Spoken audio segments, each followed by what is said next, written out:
Hey up folks, are you alright? Listen, look at this. I've got one of these fancy exclusive models and it's brand fire fresh. So I thought, I don't normally do unboxing, but let's get some unboxing done and just see what's what. I've not got a decent camera set up, so I'm just going to have to bodge it, aren't I? But I thought I'll show you what you get inside box and have a quick look at it before we take it up into the loft. And I thought that might be a good idea, and I thought some people might appreciate it. So we'll bash this wrapper out that way, and we'll have a look what you get. But look at that. They've got, I tell you what, they've got best box design going, I think, Accurascale at the minute with these exclusives. They look absolutely well nice. Loads of colours, loads of detail, and they just look well, don't they? I mean, I know they only go on in a cupboard or whatever, but it's better than a plain one, isn't it?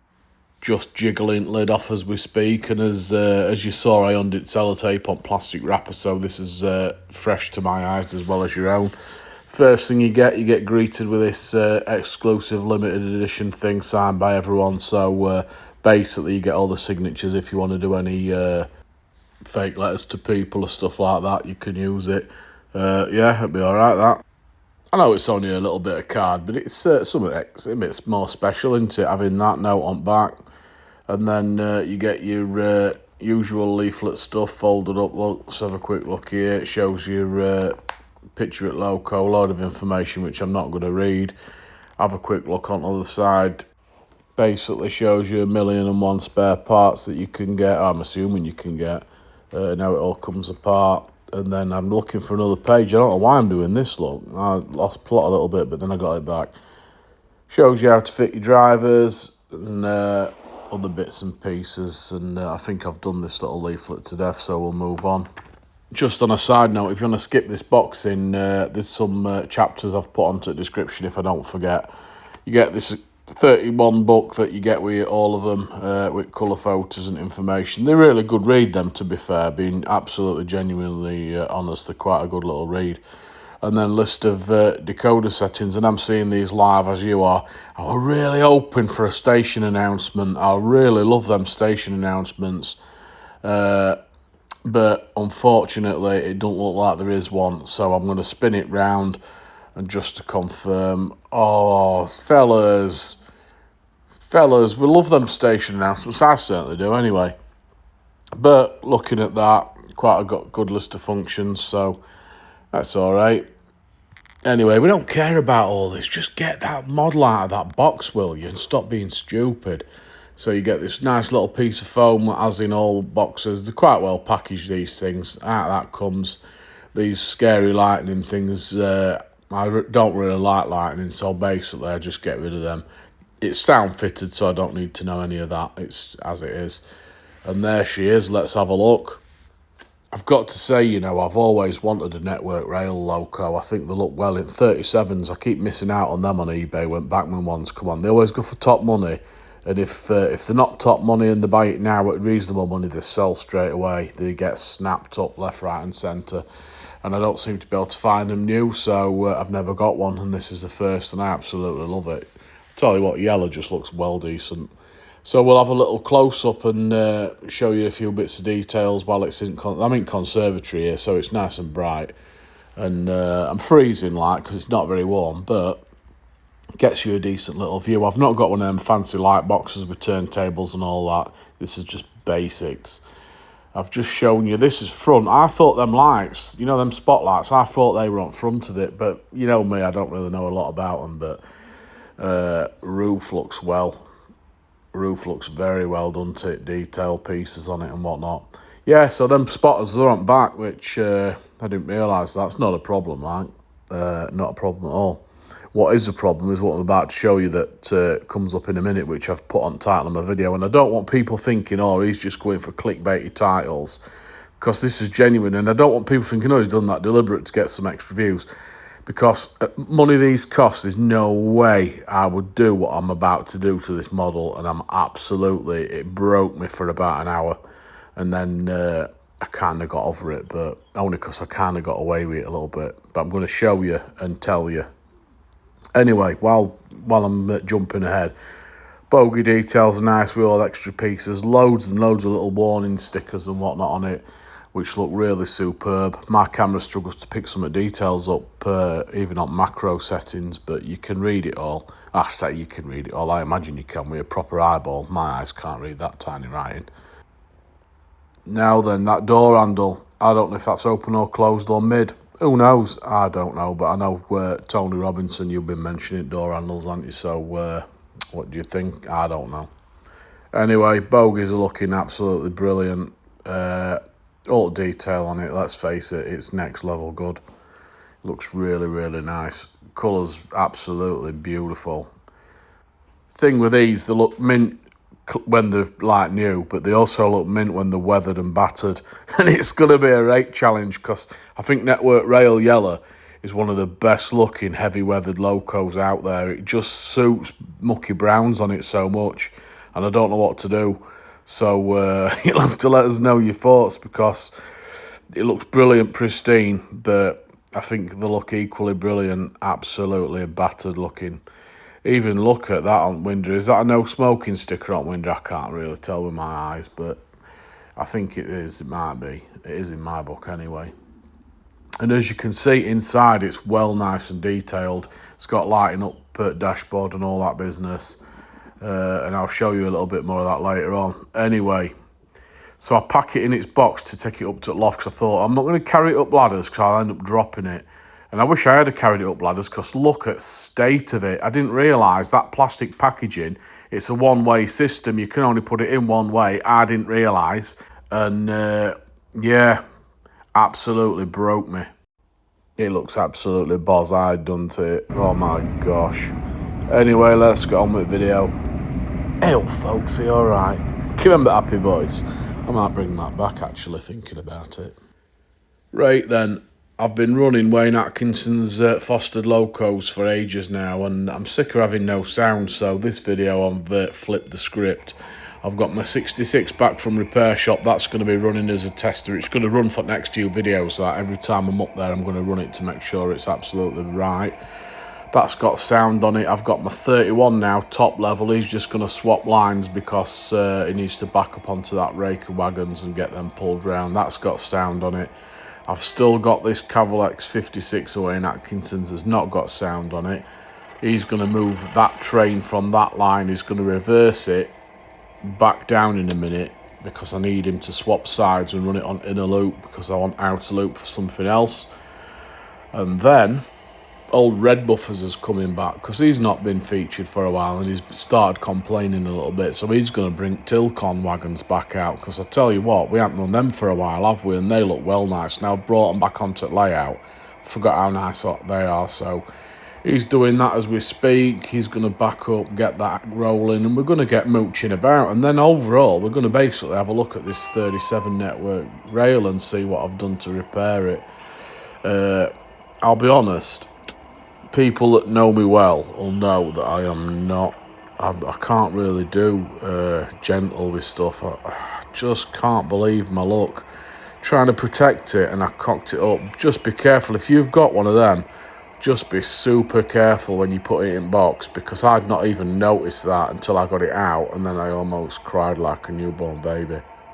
I mean, I can only blame myself, because it was me that put it back in box wrong way, but they put them lightning things in box, warning people. Why couldn't you just put a sticker on saying, warning, this box can only go round one way round, or something like that, just for crazy people that are not paying attention in life like me. I can't blame anyone but myself. It is what it is. I should have even thought, but I just thought there were generic boxes with same sides on both ends, but this one clearly isn't. So if you've got one, be super careful. Be very, very super careful, because they are clearly quite fragile. I didn't ram it into the box. It just went in absolutely normal, and I didn't notice any tension or pressure or anything. And then it made it boz-eyed. Luckily, I put it on tracks, and luckily lights all still work. If I'd have broke lighting wires, I'd have been absolutely ruined. I don't even know what I'd have done, because I'm not going to start resoldering them wires on. So luckily they still worked.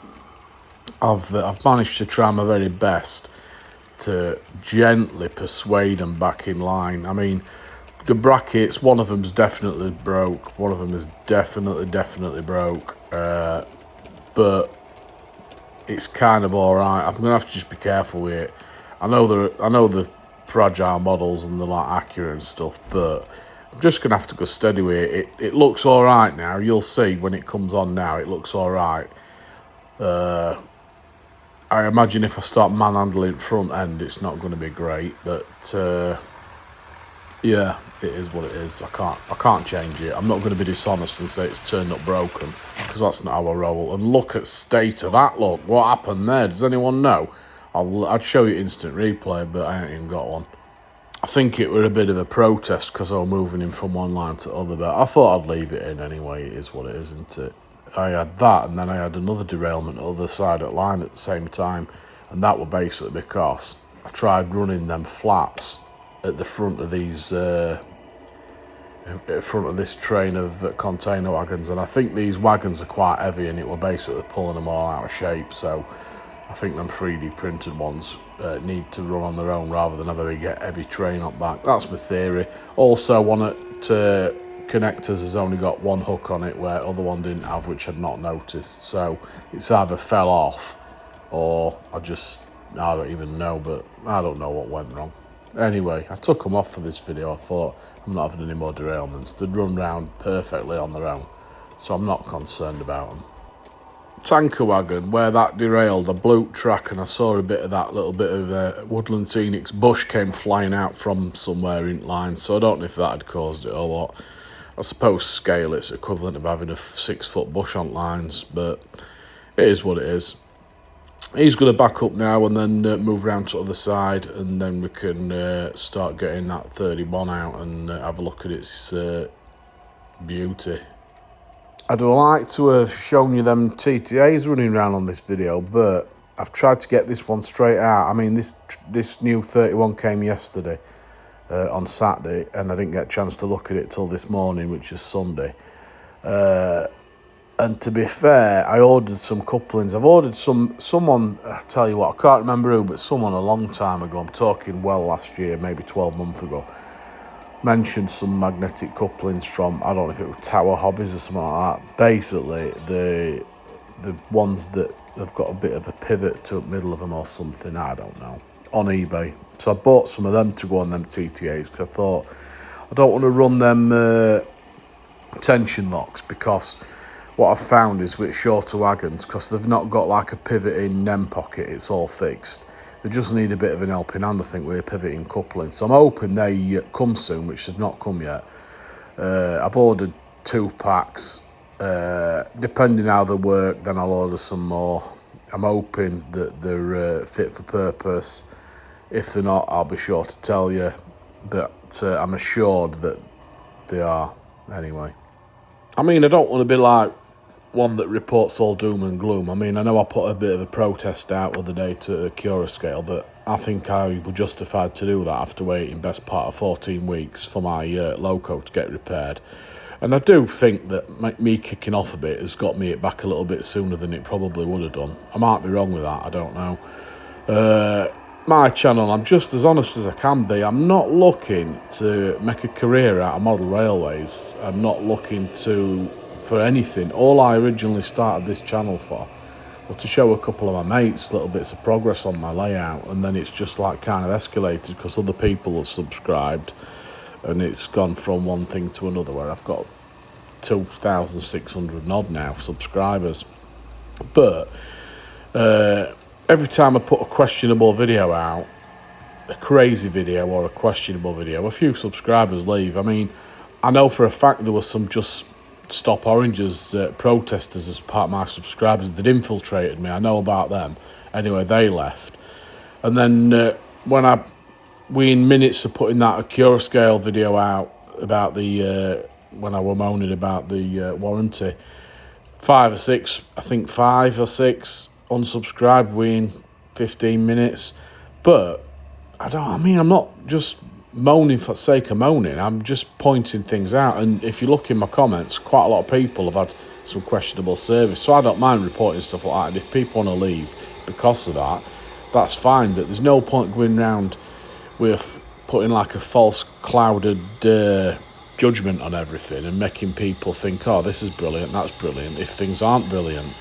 I do think Accurascale locos are fantastic, but I do think some of the motors are a bit questionable, so you've just got to hope that you get a right one, and if you don't, you've got to hope that they crack on with repair, because they're clearly quite busy at the minute. I mean, they're bringing new locos out left, right and centre, so it must be tricky for them.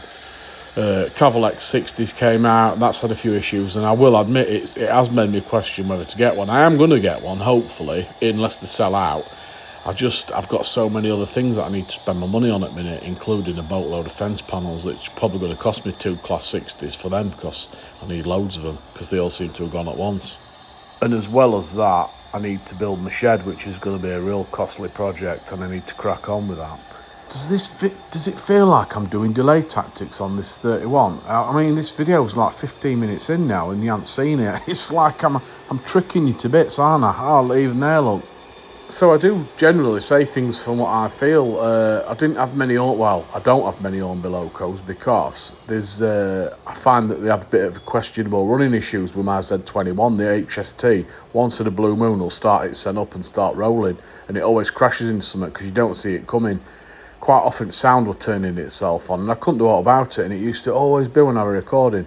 But since I've got them TXS HM7000 things, whatever they're called, they're brilliant. I can't recommend them enough, especially with Stay Alives. Stay Alive on them outdo Cavalex and Accurascale Stay Alives by quite a few seconds. I mean, they're AE model Stay Alives, but anyway, oh, look at this, it's night time, folks.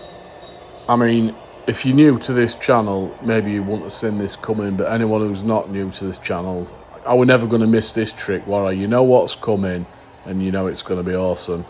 It's going to be a mix between that scene on Back to the Future 3 with Train and some kind of Aliens versus Predator stuff. I just hope it meets expectation. I know it does, because it's absolutely decent. Hey, just on a side note, what do you think to the new fancy thumbnails on the videos? I've smartened them up a bit. I've had to get in a company who's took a contract on to do my thumbnails for me, so let us know what you think to them, if you think they're decent. Hopefully the people aren't missing my videos, because they do look quite a bit different, because my other ones are just bog basic ones that I were banging together. Well, these other ones look a little bit more polished, don't they, so to speak, so let us know. But look at this, here it comes. How good does that look? It looks absolutely like Cocoon the Return, doesn't it, when the old people come out at swimming baths and they're all healthy. That's absolutely decent, that. I am so glad that I didn't ruin them lights. You'll see when it comes out, they're all lit up, they're all bright and decent and pretty much lined up properly. I don't know, it might be 1 degree out now, but I'm not bothered. I can't do it about it. It is what it is. I'll be definitely more careful in future, but I am known as clumsy, heavy-handed knobber, I'm afraid.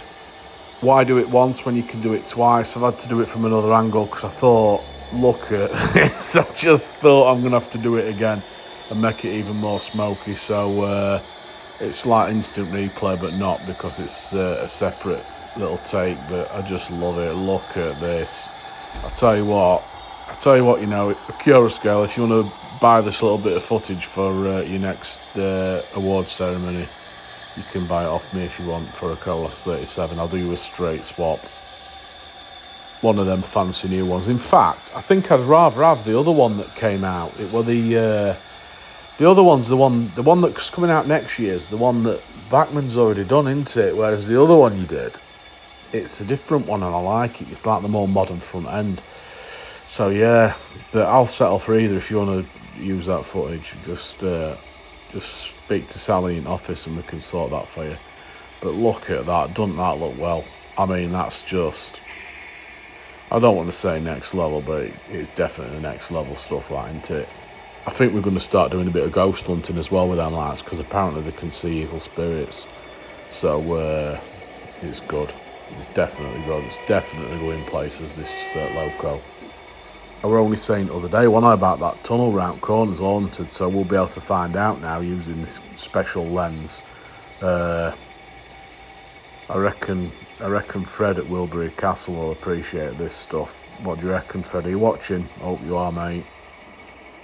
Right, we'll leave it now till morning, and because driver's going off now, he's off duty, so we'll get him back tomorrow.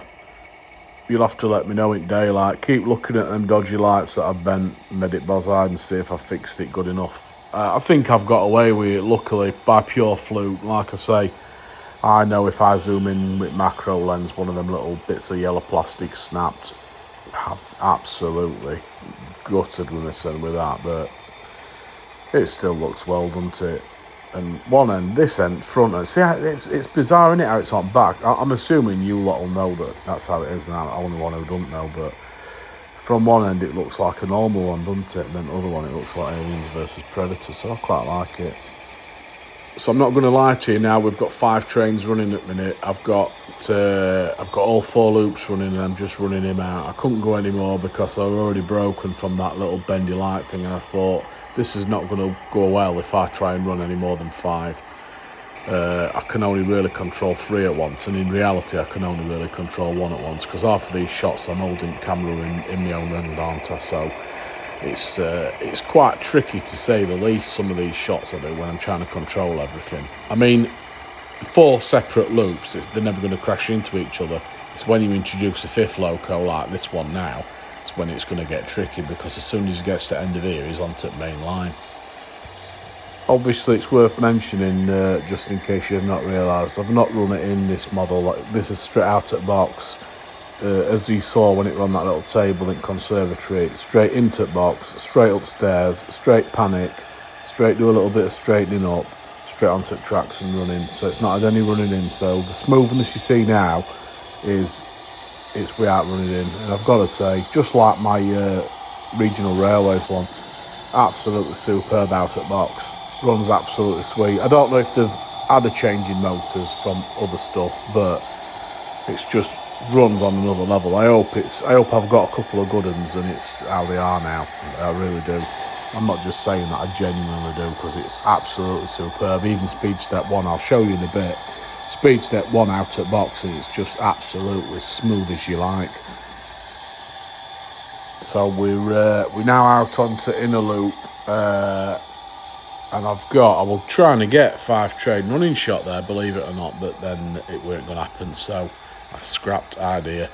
But just to let you know what's about to happen now is he's just backed out at sidings onto main loop, and old Cavalex EWS is coming other way, as you're about to see. I've got a phone in my hand filming it, and I've got no control at the minute because I've just been doing something with Cavalex red buffers, so I've had to have a panic. I had to have a bit of a panic moment there, if I'm being honest, and I've sorted it now though, so it's safe. And yeah, he comes to a stop, and then he has to toot his own though, because I think EWS man were too busy looking at these two on bridge, and he weren't paying enough attention, but he managed to slow it down and stop. So it's a spoiler alert. You're not going to see any more carnage. I weren't going to risk any more carnage. That's why I've left a 3-inch gap rather than normally I'd take it right up nose to nose one, but I ain't risking it today because I feel sorry for Network Rail after what I've done to it with his poor lights. Anyway, so yeah, he's going to back his son. He's going to go back down to the sidings now, because although it's a video about the Network Rail yellow new locomotive I've got, as you've seen, it's heavily featured other trains as well, which is always a good thing, isn't it? Because we need a bit of variety, and I wanted to get some old trains back out. I say old, but none of them are particularly old. So as well as this one, some eagle-eyed amongst you will have noticed that photo I put out the other day. My TMC weathered DRS37 Accurascales turned up, which is the special offer one I bought the other week, where you got the loco and you got it weathered to whichever weathering you wanted, and you got a wagon free with it. And I've got that. At the minute, it's still not got a chip in it, so I can't run it, so I can't be bothered getting it out. And I'm kind of pondering at the minute whether to fit a sound chip and get the speaker and all that business, or just to fit the decoder. Safety says fit the decoder and have it as a non-sound one, because all I have to do is take that magnetic roof off, and I can probably do that without wrecking it. The other way means I've got to start stripping body off, and they're just quite fragile sometimes, these Accurascales. I took one at bogey chains off my Accurascale standing hand one, whatever it's called, when I was fitting a driver. And I can't possibly fit that chain back on. I know some people have got skill to do it, but I just can't. I can't do little tiny intricate jobs, and I'm too tight to pay postage, because it'll cost me about 20 quid in postage to post it to someone who can, so I just have to run it without a chain on. I don't even notice it. I'm sure you don't notice it, but that's reality. So that's my dilemma. Do I fit sound or do I fit non-sound?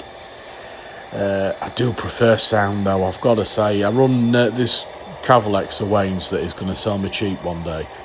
And it's not a patch on Cavalex with sound, Wayne, it really isn't. That's why it's not really worth a lot. It's probably worth about 30 quid, but I'll probably give a bit more than that, just because we're mates. So just let us know, mate, and we'll sort of PayPal or something like that. I just want to thank Proper Chuff for letting me run his Black 5 on my last video. It were only yesterday, it seems like a while ago, doesn't it? It were Hilton's 50th birthday, that video. It was a special 50th birthday celebration video. I know I made out on video that I'd run it without his permission, but I would never ever do that in reality. I checked with him first, and I just thought it'd be funny to make out that I'd just basically stole it, which weren't ever the case. So thanks very much, Hilton, and happy birthday for yesterday, mate. I only thought you were 49 or 48, but yeah, decent. Let's have a little look now, a bit of a close-up, see what we can see. As you can see there, dashboard's lit up, and I'll try my best to get you some inside shots. I've got cab light on. They're really decent. I mean, you've got to really stick your face into them to see this, but there's like some kind of poster on that back wall. I'm not sure what it's. I think it's basically promoting stopping oranges, but I hope it's not. And then, as you can see, I'm going to zoom in on these lights now. You can see a little bit of wiring on them. I don't know if that'd bother some of you. I suppose you could put a little bit of black paint on it, but there's no way I dare do that. I'll end up ruining them. And then my bottom ones, which I think they look alright compared to that photo at the beginning of the video where it looked it looked like the Hills Have Eyes, didn't it? If you remember that film, The Hills Have Eyes, that's what it looked like. So now it's fixed. So I'm hoping that that's not going to happen again. And as you can see, look, see at top there, just a little dab of black paint had sorted that. I mean, if I'm nitpicking, and I am only nitpicking, that's one thing where, yeah, I would have probably done something with that, whether it be a little bit of sleeving over them, whether it be a bit of black paint, just something. But I've got to say, look, it looks alright, doesn't it? It looks absolutely decent. It runs decent, it sounds decent. The only problem is when you run anything with them Cavalex 56s, it just drowns them out. The volume of that Cavalex is just on another level. One day I'm going to turn it down when I can figure out getting instructions out and whatnot, because it does need to come down a bit, because literally nothing can compete with it, and it's all you hear when it's running round. So the sound on them is superb, it really is. Even that 66, it's just superb, the sound on them.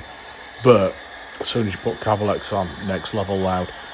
But it's not harsh either, that's the thing. It's not like a harsh sound, because I found my BR Blue Bachmann, the 2022 Plux 22 job, whatever you call it. I find that speaker really harsh. It kind of hurts my ears, even though it's not as loud as the Cavalex. It just hurts my ears, and I don't know what it is. I don't know if it's just a bit. It's just a harsher sound. That's all I can say. It's quite a tinny, harsh sound, and for me, they need to change that speaker. If I could be bothered and have the skills to do it without damaging it, I'd probably do it myself.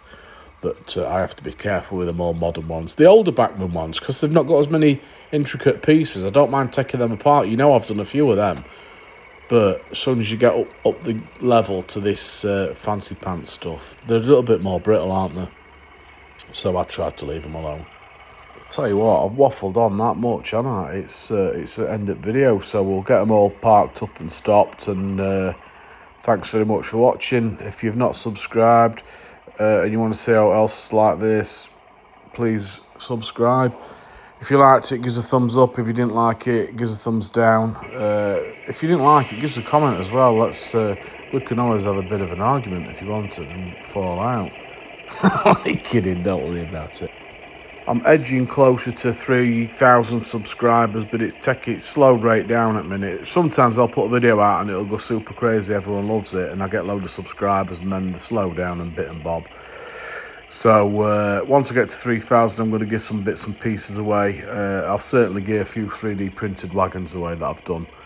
I'm obviously not going to give me £100 depot Bachmann Sincraft depot away, but I'll get some bits out and we can have a bit of a laugh. It'll just be something to talk about, won't it? Do an episode competition and that. Anyway, he's parked up now. Switching engine off for the rest of the day.